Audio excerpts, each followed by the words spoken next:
So, ayan guys, nagluluto tayo ng pakbet. Ayan, lalagyan natin ng bagoong. Ayan. Bagoong. Lalagyan natin ng maraming bagoong. Tapos mag-extra rice na naman tayo guys.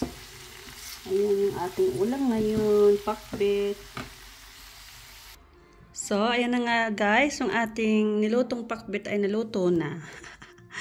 So, ayan guys, ang sarap. So, ayan ang kakainin natin guys. Saka may extra rice tayo. Ayan. Ang sarap ng ating ulam ngayong araw. Pakbet at saka meron siyang bagoong.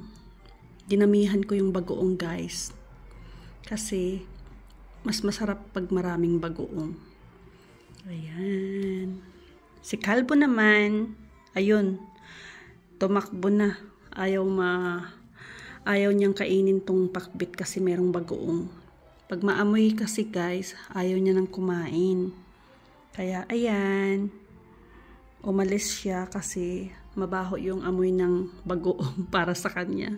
Para sa atin kasi masarap pag merong bagoong. Alamang, ayan. So ayan guys, kakain muna ako at ito'y dadamihan ko yung pagkain. Okay, thank you for watching guys. Bye-bye.